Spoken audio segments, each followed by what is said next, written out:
Good morning, everyone. This is Christian Duque, MD Noble, weekly episode 27, brought to you courtesy of IronMagLabs.com, your go-to source for all your bodybuilding and fitness supplements. Today is Wednesday, December the 20th. My gosh, we have got so much to talk about.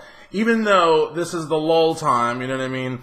It's the end of the contest season until the Arnold Classic, when there's really, you go from having 10, 20 shows on a weekend to choose from to none. Maybe one here, there, so there isn't a lot of news to talk about, but have I got a lot of commentary?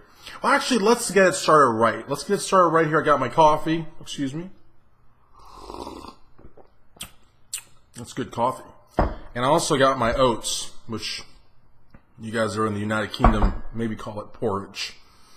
I say porridge, I think of bears, children's stories. I don't know. Porridge doesn't sound quite as cool as oatmeal. But hey, all right, this isn't, MD breakfast. By the way, did you guys see BBC breakfast? I tell you, man, Flex Lewis, you can have breakfast here. No one's going to grope your arm. I promise you. So, so much stuff going on. Not really, but one of the things that, monumental news story. I got all my notes there, but I'm not going to let you read them. See, because that would give away the whole show. Jason Genova, Lord Vader, PJ Braun, Blackstone Labs have reunited, which is awesome, and Jason went down there and asked him if he could, have a drone, which is not like a normal request, but it was good seeing them. I like PJ a lot. I did a great interview with him at Busybody East, I think it was, or West, I don't know, but it was Busybody, and it was a great interview, and I didn't say this, I don't know if I said this, but he gave me a ride to a coffee shop because I had to do this, MD. I had to do my show and I had to send it in and I had to get it out. And he's like, hey, do you want a ride? I'm like, sure, why not? Man, I was expecting, just a regular car. It was a Ferrari, guys. Like, this car had, so much horsepower. I mean, so much horsepower. It was insane. I didn't think I was going to fit into it personally, but he insisted. He said, no, I would fit. It would be very comfortable. I decided I really actually was. I always thought those cars were made for midgets, but honestly, I had so much space, but forget the space and how comfortable the seats were. It was so fast. But that has nothing to do with this. Well, actually it does, because it's PJ's car, and I was interviewing PJ, and PJ is one half of the PJ Braun, Jason Genova reunification story. Well, it's not a reunification. It's not like East and West Germany, but they reunited. Let's put it like that. Kind of like Kiss in '96, but not now because they have two imposters in the band. But you know what I'm saying? So that's pretty cool. Also, Boston Lloyd, who I refuse to call Big Daddy B, but Boston Lloyd was up there at the Bayshore Athletic Club, and he got quite a workout from Muscular Development's online editor-in-chief, Ron Harris, and Chris, the trusted workout partner extraordinaire, tatted up, probably has, several home payments, like homes worth of tats on there. I've always wanted to get tattoos, always, and my biggest concern with tattoos and why I never got them was because people that I knew back in the day that had a lot of tats told me there's two things that you need to absolutely be sure of whenever you get tattoos. Number one, you got to make sure that the person is a good artist. You got to make sure they know what they're doing. And I'm thinking to myself, geez, this guy's going to have a tattoo gun. If he can't draw it on a piece of paper, I don't know that he's going to be able to do it on my arm. The other thing is color. They told me that, and not just one or two or three, several people told me this. They said color is huge. A lot of parlors may have good artists, but they don't know how to mix the colors just right. And it's not just how to mix them for that initial impression, but it's so that the color stays on for years to come. I mean, you look at some of the old tattoos, like even Vince Neil from Motley Crue. He's got this awesome girl, sailor girl on his forearm, and when he moves his arm, she comes to motion, but you figure when he got that, he was in Motley Crue, and because Motley Crue's no longer exists, but because they stopped. Motley Crue will not tour anymore. That's what Nikki says. But Nikki's the boss, so if Nikki changes his mind, they'll tour again. But the point is, right now they're not touring. It's a non-touring entity. They're over, right? But they're selling platinum records all over the place. So you figure he had the best money and the best artists, and his tattoo looks like jack crap. You know what I mean? So it's it's very important that the color is right, and it's very important that the art is right. And to me, that was just so much like so much to worry about, something that, you know, is going to be permanent. Because you guys know that getting a tattoo removed is actually a quite expensive and brutally painful process, and you never look quite the same. So I'm thinking to myself, this is just too much to worry about for something, you know, so I just never got any. But anyways, but he's got some great tattoos. So point is, Boston Lloyd, great work out there. They put the pictures up on Instagram. Be sure to check those out. Boston looks massive. I got to tell you, Boston looks huge. Like Kuwait huge. We'll talk about Kuwait here in a moment. Let me make sure there's no other news, because there's also commentary. I got a lot of commentary that I want to talk about today. Okay, so let's talk about news/commentary. Excuse me for a second. Oh, that's good.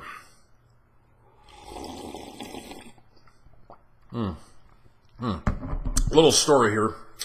This is a Prairie Knights mug. I got that when I went to protest the pipeline up there in North Dakota. And I'm just going to have a quick spoonful of oatmeal here, just because. Oh,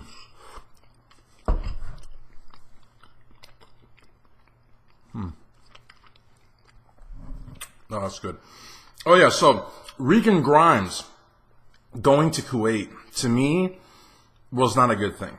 Now, I'm not here to, you know, say anything bad about Kuwait or Oxygen Gym, because I think Badr Buddha, I think all those folks are great. I think Badr is like an innovator. I'm be honest with you, because this is no bull. So I got to be honest with you. I'm not really sure, other than the fact that the folks that go there get to live the bodybuilding lifestyle like the guys in the 70s did, or like we want to believe the guys in the 70s lived it, because in all honesty, who knows how they lived. But the romance of it, you know, just training, eating, being around a culture that celebrates the sport, that recognizes the sport, that celebrates the achievements, you know, that kind of romantic kind of, you know, sort of fantasy world of bodybuilding, you know, that we don't have here. That in Sweden, like, for example, from what I heard some years ago, you get arrested for looking like a bodybuilder. You know? So, like, going to a place where bodybuilding is it, like, you know, like football or baseball or basketball or hockey is here in the United States, or NASCAR. NASCAR is a sport. Then I think maybe that could be conducive to, I guess, you know, putting on muscle. Some people say the creatine, you know, and the arginine and the dopamine is better there. You know what I mean? Because they have better turkeys and they have fatter chickens. I don't know. But anyways, let me get back to what we're trying to talk about here, which is Regan Grimes. One of the things, or the greatest thing about Regan that I loved, is that he had an aesthetic, pleasing, balanced physique. And now, Regan is close to 300 pounds. Granted, it is the off-season, but most guys that put on 60, 70, 80 pounds look like complete garbage for those first few shows that they do. And now, because the bar is set so high to get to the Mr. Olympia, where even by points it's practically impossible, it really is, and it should be. It's the greatest show on earth, and whoever wins it is the #1 bodybuilder on earth. So it should be hard to get into. I'm sorry. I'm not going to sit here and tell you, no, you can, if you eat all your vitamins or actually eat your food, and you don't want to eat vitamins, but eat your food and take your vitamins and just do an okay job, you won't, and you shouldn't.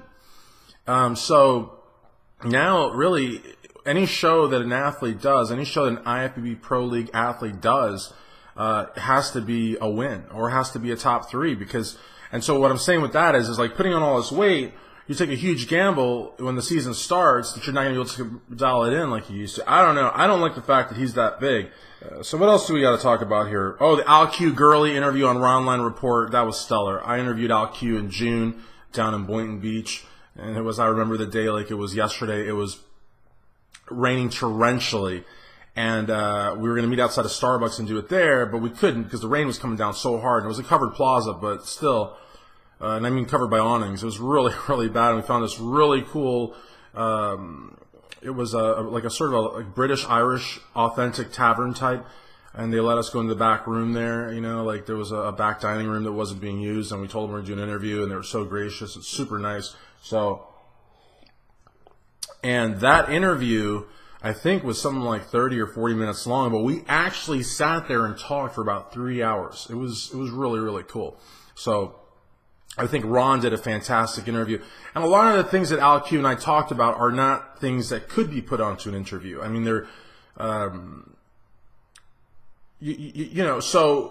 so even things that happened years ago with, that involved certain situations, involved, whatever. Some of those things, and that's, I guess, again, what being an industry insider is all about. A lot of the things that we hear, yes, we see, unfortunately, guys, are not meant for all of you to see and hear. And it's the same thing with politics. You know what I mean? Like, there's things that our elected officials know that we will never know. It's just how it works. You know what I mean? But when you can get a great interview like I had, that's awesome. And I want to say that Ron's interview stands up to my interview and is probably better than my interview. Because honestly, like, I really enjoyed it. I've watched it not once, not twice. I've watched it 3 times. Real deal. All right. So, oh man, I really didn't want to talk about this guy. I don't even know his name, but it's the kid with this. They say it's synthol. To me, synthol is sight enhancement oil.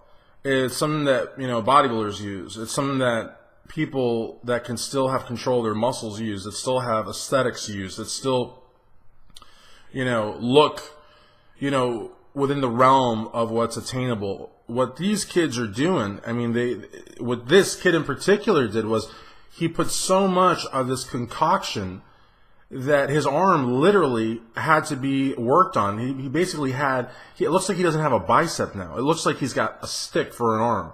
He had to have this drained because, the arm was turning purplish blue. And he just kept putting more and more and more in because he wanted to have 27-inch guns. 27-inch guns.